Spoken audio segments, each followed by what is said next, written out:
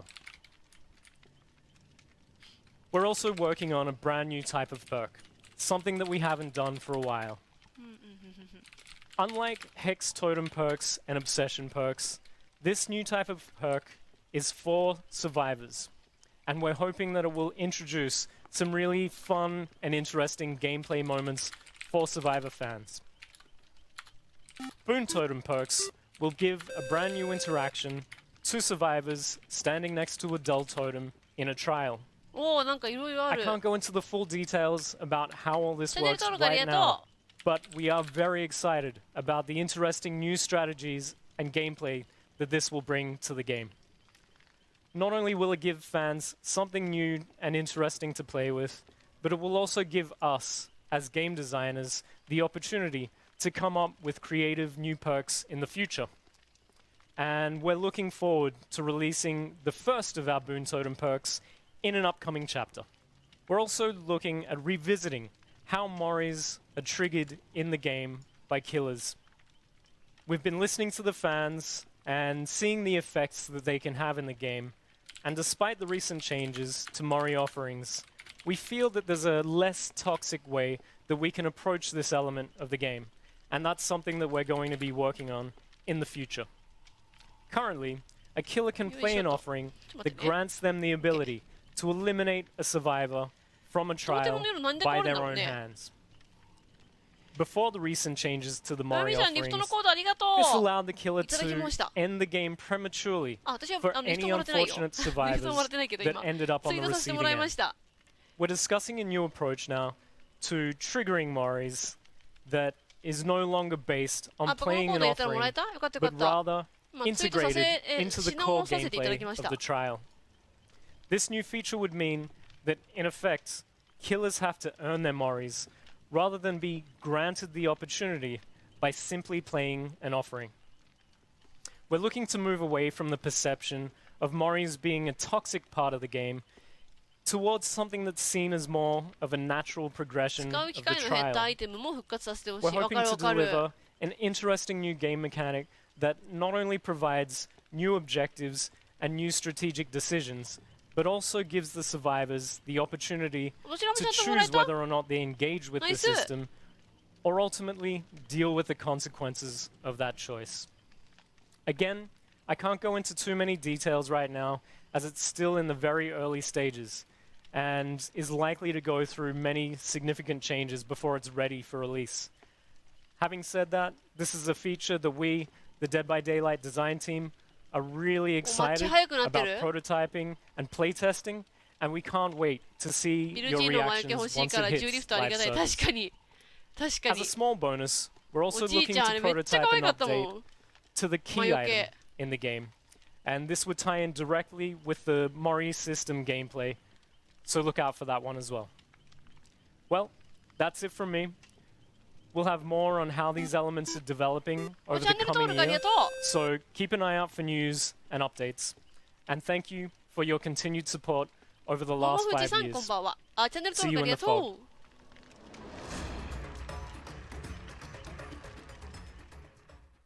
Hi, friends. friends, it's your girl Die Hard Diva, and I just want to give a huge congratulations to Dead by Daylight on the 5 amazing years. What a crazy journey it's been. All the new chapters that were brought into the game, all the additions, all the surprises you've given us, and also all the new players that recently joined the community. So my question to the audience is this: are you a killer main, a survivor main, or do you play both? When I first started playing Dead by Daylight years ago, I love being a killer main. But later on down the line, I actually have a lot of fun playing Survivor. I like playing with friends, and it's also good to know both sides of killer and Survivor. But I'll still be a killer main at heart. To my community in the Diva Realm, I just want to say I love you all so freaking much. Thank you so much for all the love and support you've given me throughout the years. Even though we can be messy and chaotic, we still have a lot of fun with our fog fashion videos. The hype you've given me with my Dead by Daylight cosplays, you guys are the best. To everyone at BD and a part of the Dead by Daylight team, I just want to say thank you again for the 5 incredible years of all the hard work you put into the game. And here's to many more. Happy anniversary. 一つ目のコードは間違いっていうか多分、なんかあったんだろうね。使えなかったんだろうね。お、なんだなんだ。あ、やってるやってるやってる。What's up, everyone? This is K-pop artist Kevin Wu, and I want to wish Dead by Daylight a happy 5th anniversary. As the consultant for the Untitled Chapter, my question for the viewers is, what does the trickster say in his mori? Is it 1, welcome, good show, 2, let's go, thank you, or 3, go crazy, good scream? I want to thank Dead by Daylight for standing and supporting me. See you in the fog. 出た。ハートマーク。何やってるか分かんなかったからね、最初。K-POP めっちゃ見るけど、この人初めて見ました。あ、そうなんだ。あ、出た出た。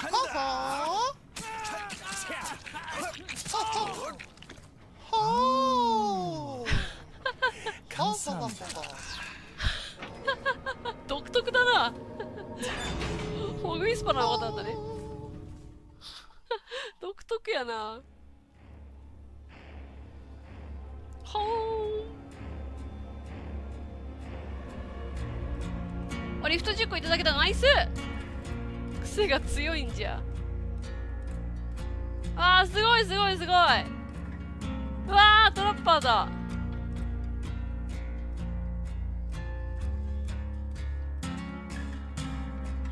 うわー、こんなん見てたいわ、ずっと。うわー、こんなん一生見てたいんだけど。うわ、すごいすごいすごい。待ってね。アイデンティティだ。すごい。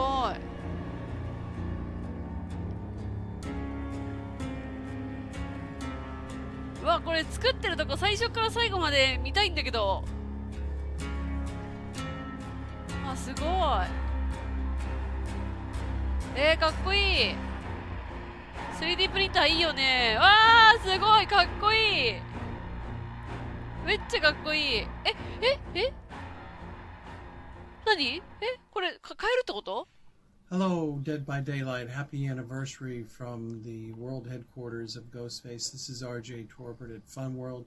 Wishing you all the very best. And we're very proud and pleased to be a part of your family and hope to be for many more years to come. All the best. Congratulations. Let's talk a little bit about how we're going to celebrate 5 years of Dead by Daylight. And to help me do this, with me I have Not Queen, our lead community manager, and returning after public outcry for his leaving, Justin, product manager. Well, enjoy. Now, before we start, I believe you have a note you want to make. Yes, I have a note I want to make. So everything that we're going to discuss today, from in-game events to community activities or pride activities, everything is going to be ending up on a calendar on our social media. So if you're not following Dead by Daylight on social media, now's the time to do it. Yeah, you don't want to miss any of the details of what's going to happen. There's going to be much more than what we just talked about today, so follow us. Now, how are we going to start this? Okay, so before we hop onto like all the activities around anniversary, I want to say, with Resident Evil coming into Dead by Daylight, this is a big thing for us, and we're preparing the arrival of a lot of new players. So what we want to ask our veterans, our expert players, is to join us into welcoming all these new players.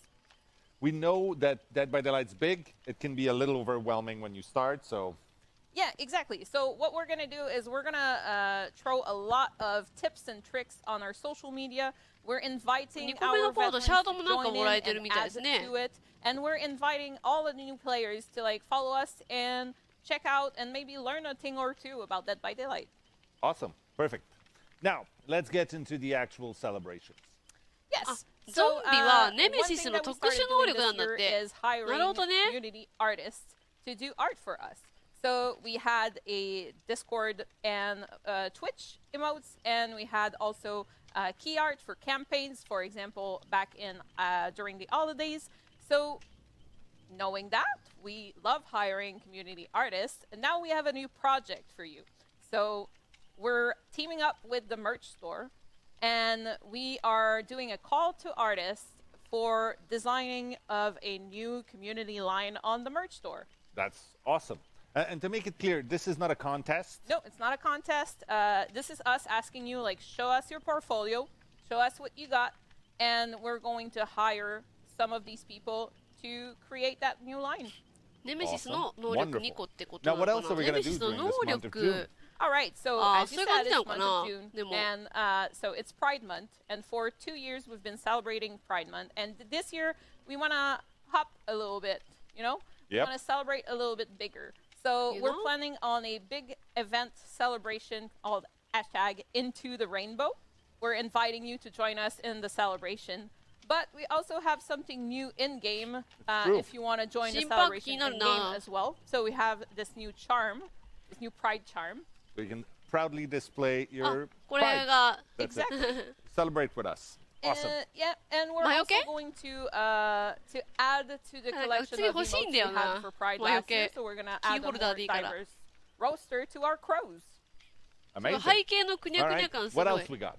All right, so it's been 5 years that Dead by Daylight's been out. We've been reached out by a ton of community members with everyone with their own stories about Dead by Daylight, how Dead by Daylight impacted their life. We had weddings. We had babies. Yeah, I signed so many babies. Matt signed so many babies. Anyways, so 魔除け可愛いの多いよね。なんか魔除け普通にキーホルダーで欲しい。後ろの壁にガガガガって飾りたい。Use #DbD community on social media, and we're gonna keep an eye on that hashtag, and we're gonna make sure to reshare and give you some visibility on how Dead by Daylight impacted your life and how it created great friendships. That's amazing. Can't wait to read that. Now, I hear people screaming right now about, yes, but what about in the game? And that's where you come in, Justin. Please tell us. I'll tell you. So we've got a 2-week period where we're actually going to have this entire in-game event going on. So during this whole period, in every trial, no matter where you are, you're going to find these crown pedestal items appearing. They're going to pop up, disappear if you're too late to gather them, but if as a survivor or a killer, you can find them, interact with it, and then as a survivor, either escape or a killer, finish your match, what's going to happen is you will then unlock a crown cosmetic for this character. So these are items that are exclusive to this event. The design of them is exclusive for this year, and they're only available on our original characters. So I think this is going to be really fun for everyone to try to collect for their whole inventory of original characters that we've created over this, this crazy period of 5 years now. But that's not all. No, that isn't. So one fun way we like to celebrate the anniversary in-game is with a lot of confetti. Confettis are great. They're pretty fun. So there's going to be a lot of items in the blood web that you can find as a survivor to bring in. And we're talking toolboxes, medkits, flashlights, things that are just going to be fun to use and spread the confetti around. Also, blood point offerings to spread the wealth with all your friends. Will there be balloons? Will there be animals? Will there be balloon animals? Probably one, probably two. The third, you're not getting that one. Right. Not happening. It's okay. But one fun thing that we're doing this year, and is a big reason why I'm actually here with community, is because anniversary is a very special time of the year where this is about DbD, this is about the community, because DbD is nothing without all these players that are supporting us, and so we wanted to do something a little different this year. Yeah, So we are reviving the community challenges around the in-game event. For people that were there back in the first year, first anniversary, we had some legendary challenges where the community all got together and unlocked some items. 4周年の時はそれぞれのキャラクター1回1回取らないと取れなかったんだよね。王冠欲しい人はドワイト君で欲しい人はドワイト君でゲットして脱出しなきゃいけなかったし、ケイトちゃんで欲しい人はまたケイトで脱出して取らなきゃいけなかったみたいなね。Like an outfit for David King and another one for the Wraith, both themed after the anniversary with the gold lines and everything. 2 exclusive charms just for this. かわいい。まあ、ちょっと待って、間に合わん。スクショ間に合わん。スクショ間に合わん。Naughty bear. スクショ間に合わないっつ If の。you know behavior, maybe you know this guy. マジか。He's worth checking out. Yeah. デベキンとレイス君だ。Other really cool things, but the question is, okay, how do you actually unlock this? Where do you find out how to get them? And that's all on our socials. Really? Yeah. I appreciate the effort, guys. No effort at all. But what else is there? So, on top of all of this, because we have so many characters that have actually been created and are loved over this 5-year period, we want to try to find a way to give some out to players. You know, if there's one you've been waiting on, this is going to be your chance, because during the first week of the anniversary, we're going to give away enough iridescent shards for you to unlock one full original character. And this doesn't matter if you arrive, 1 day or 2 days late, because maybe you have homework, there's an exam. No matter when you arrive, even towards the end, you're going to get enough to get one of these characters. That's awesome. Is that too much? I mean, I don't think we've gone far enough. Oh my god. Do go on. Oh my god. On top of that, if you have all these characters, like I know some of our super engaged players do, what we're actually going to do on top of this is something fun with our Shrine of Secrets. Which, if you're new to the game, the Shrine of Secrets is a tab inside the store where we have a set of 4 perks that changes every week that you can purchase with iridescent shards. And this is so, you don't necessarily have to purchase a character to get their perks, as long as you stay tuned and see what's going on. So for the event, what we're doing is for this entire 2-week period, every day, we're going to cycle those perks. So this is going to happen 7 times as often, and the cost of those is going to be 500 shards less. That's insane! I think it's going to be a lot of fun. ミルカさん、夢中になりすぎて睡眠時間が取れるか今から心配だ。ありがとう。ちょっと休める日に休むゆっくり。とりあえず今日はやらなきゃいけない。今日は。うん。今日はやんなきゃいけないこれは。やるぞみんな。Alright, that's a wrap for us. I hope you had as much fun as I did. Thank you so much for all of this. Thank you to the whole behavior team. Thank you to all of our fans out there, content creators. Thank you to all of our partners. And I'm going to say the thing now that you've been wanting me to say for the whole show. PTB is live. You can go and play the Resident Evil chapter right now. So go, have fun, and I will see you in the fog. Oh shit, Funko Pops are coming.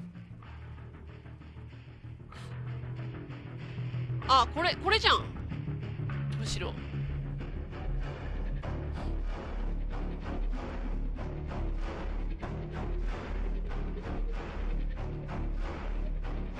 もう終わったのこれ生放送3時半だけど See you って言ったよね。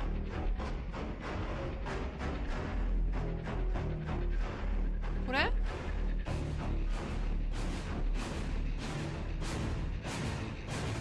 マジこれで終わりこれさっきのやつちょっと待ってみようかな。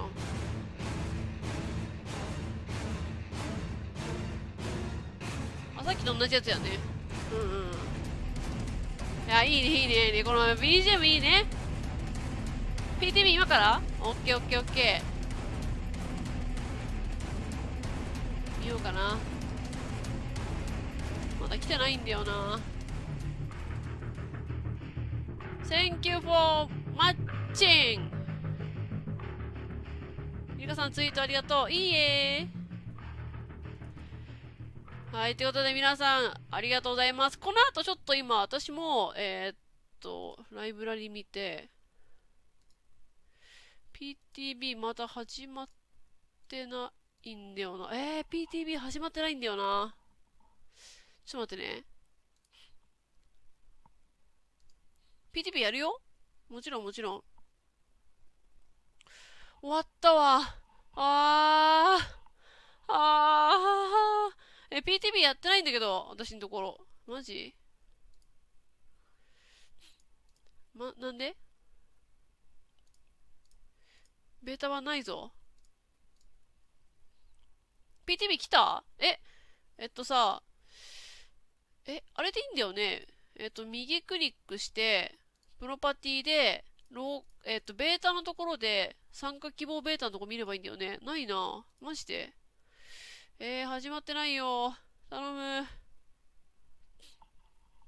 いや、面白かった。本当に。英語翻訳してくださった皆さんも本当にありがとうございます。改めまして、デッドバイデイライト5周年、おめでとうございます。おめでとう。いやー、よかったよー。マジかー。バイオハザードコラボがまさか来るとは。バイオハザード、レジデント、イービル。今から来るよって。そうみたいなんだけど、私のとこまだ来てない。スティームね、再起動しまくってる。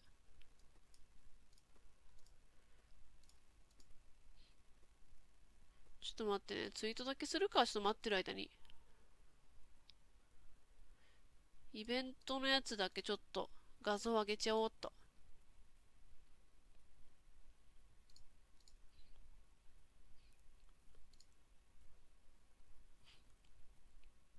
で、デベキンでしょ？デベキンと、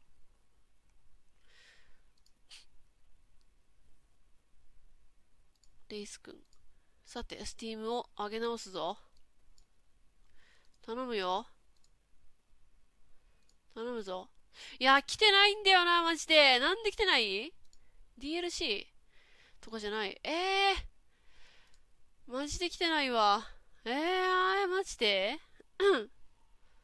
それはマジでちょっと待って。来てないわ。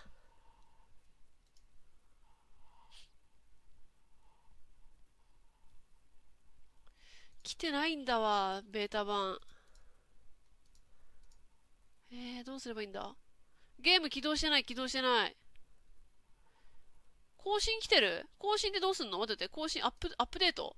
いや、常に最強なんだよ。最強っていうか、してるんだよな、マジで。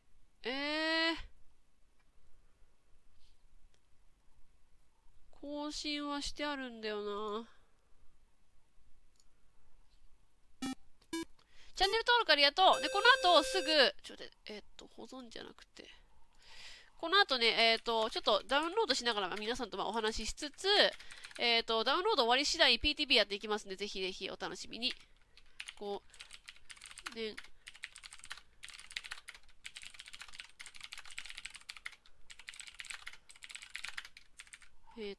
船。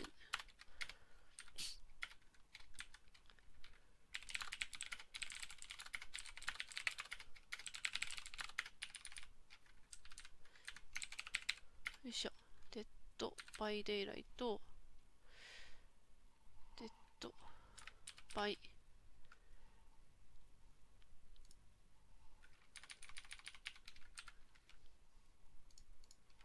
マジか。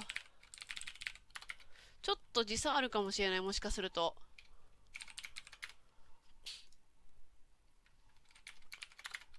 DbD5 周年。おい。さっきの画像もまたツイートしよう。めっちゃ楽しみなんじゃが？非常に楽しみ。プロパティベータでパブリックテストを選んだらアップで始まりました。プロパティベータでやってんすけど、プロパティベータ。ないんだよな。なしになってんだよね。なんでだ？もう一回再起動しよう。ちょっと待って、大丈夫だよね。再起動なってんだよね。Steam を一回終了して、もう一回再起動。頼むよ。最初どっちにしようかな。どっちがいいかな。誰選ぼうかな。はいはい。プロパティで、ベータ版。来たぜ、ぬるりと。今、ダウンロード中です。皆さん、ありがとうございます。ありがとうございます。来た。来たぞ。来たぞ、来たぞ、来たぞ。来た来た来た。再起動何回か繰り返したら来ました。来ましたぞー。楽しみー。ぜひお楽しみに。うわー、やばいね。くらさんこんばんは。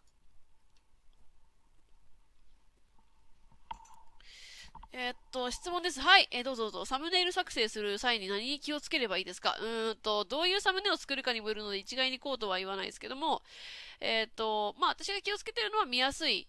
なんか結構デザインに凝ったりされる方もいらっしゃるんですけども、それよりかは、やっぱこう、普通の方がこう見ていただいて、よりね、こう、パッと見たときに、この、例えば、私だったらば、今日は公式生放送を見ながらやるんだとか、デッドバイデイライトの放送をやるんだとか、なんかそういうのがパッと見てわかるような、形に取れればいいのかなというふうに思ってます。あとは字は見やすくとかね、パッと見て、こう、例えば、文字の大きさをちょっと変えてあげて、何をピックアップするかとか、っていうのを、ちょっとこうね、まあ、色とか、フォントとかで変えていければいいのかなと思ってます。楽しみや、マジ楽しみ。そう、サムネがね、まあいろいろ並んでるんですけども、さて、どうしよっかな。そうですね、ちょっと、なんか出てるな。サムネだけちょっとギャッと作ってこようかな。超速で。サムネどれにしよっかな。バイオハザードのやつがいいよね。これにしようか。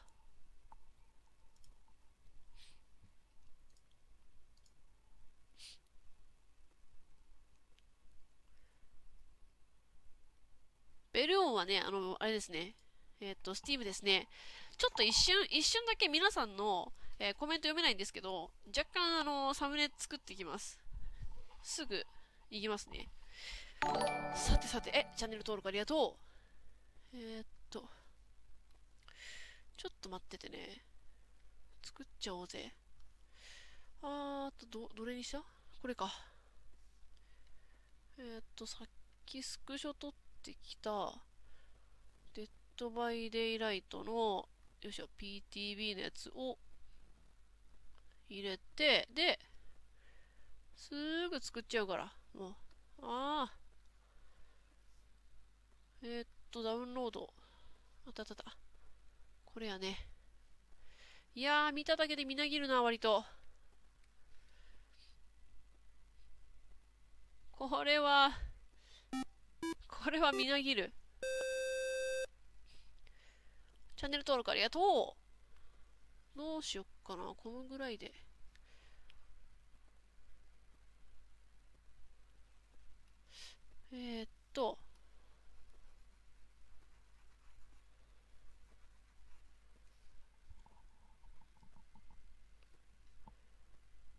こうしようか。こうしてあげて、うわ、重た。急に重たくなってきた。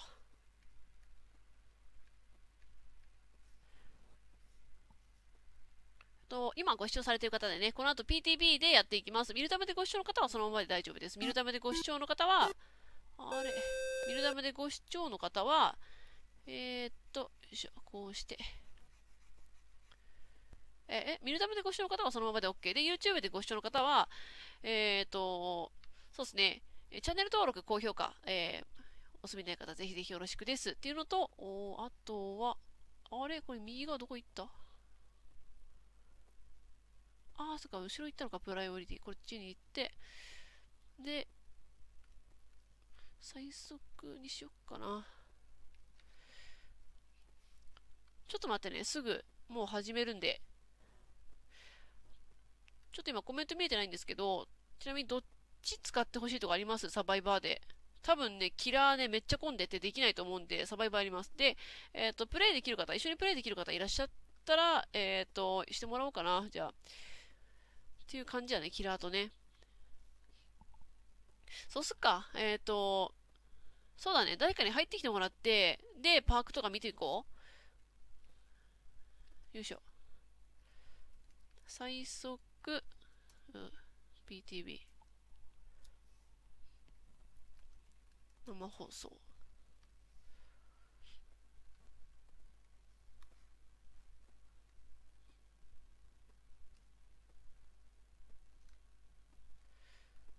で、こうして、よいしょと。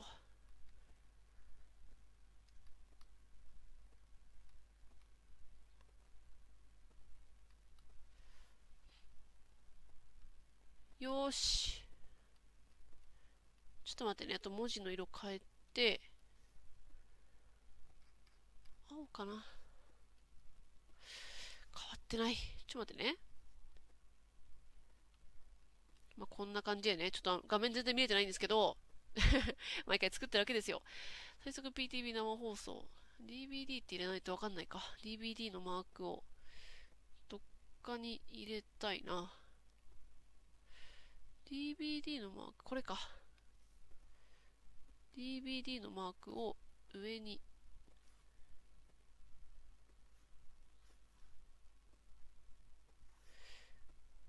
右にやるか。OK。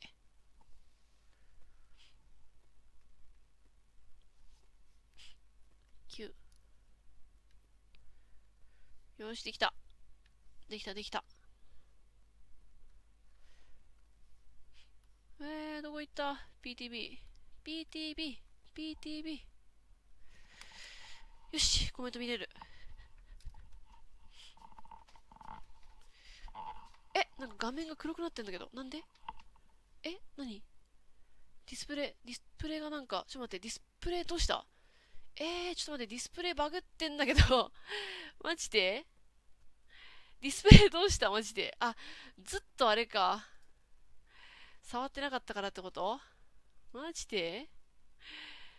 ディスプレイ、ちょっと待って、ディスプレイが省エネモードになってる。なんでこれどうすればいい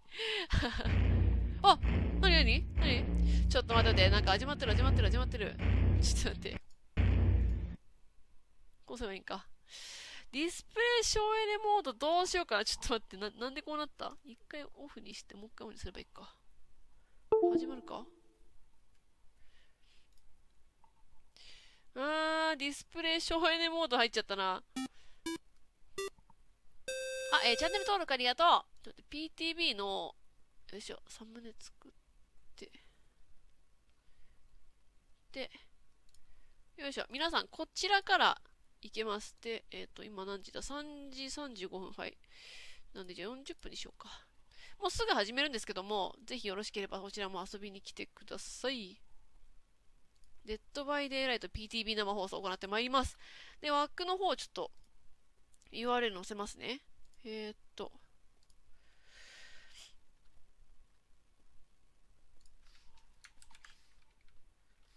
けるか？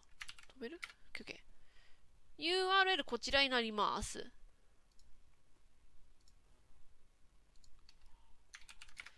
はい。URL こちらです。こちらからYouTube でご視聴する方ね。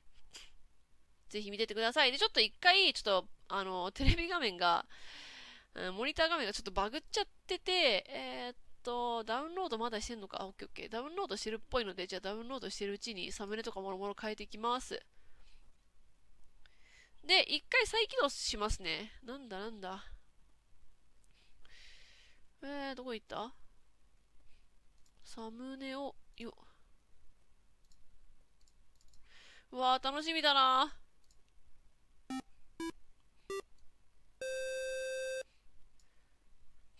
チャンネル登録ありがとう。ナイス登録。これ画面出っ放しか？そうだよね。コマキンさん、チャンネル登録ありがとう。サムネ変えよう。サムネ。ミルダムも変えちゃおう。どこ行った？ PTB。はい。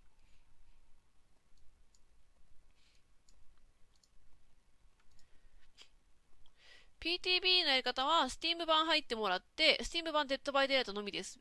パブリックテストバージョンは。で、デッドバイデイライトを選んでもらって、右クリック、プロパティ入って、そこからベータのところを選んでもらって、参加希望のベータ選択のところをパブリックテストバージョンにしてください。プレイできんね。オッケー。じゃあ一回ダウンロードも終わってるみたいなので、YouTube の配信、一旦以上させていただきます。ご視聴ありがとうございました。で、この後、別枠を取って、今ね、URL 載せてあります。こちらの方に移動していただいて、少々お待ちください。すぐ、枠移動の方させていただきます。一回パソコンの方再起動しますので、どちらしろね、YouTube とミルダムどちらも配信止めさせていただきます。皆さんご視聴ありがとうございました。すごく楽しかった。改めまして、デッドバイデイライト、5周年おめでとうございます。皆さんもね、たくさんね、お祝いしてってください。ね。5周年記念のイベントがまた始まった時にね、みんなでお祝いしよう。ね、よかった。ということで、一旦生放送閉じますけども、この後また、行ってまいりますので、ぜひお楽しみに。生放送開始次第、ツイッターにも、ツイートしますので、そちらもぜひ見ててください。では、YouTube のチャンネル登録と高評価、ミルダムのフォローと、そして、Twitter のフォロー、もろもろ、各種登録の方よろしくお願いいたします。では、一旦お疲れ様です。また次枠でお会いいたしましょう。以上、ミルカでした。ではまた。ミルダムでご視聴の方はそのままで大丈夫です。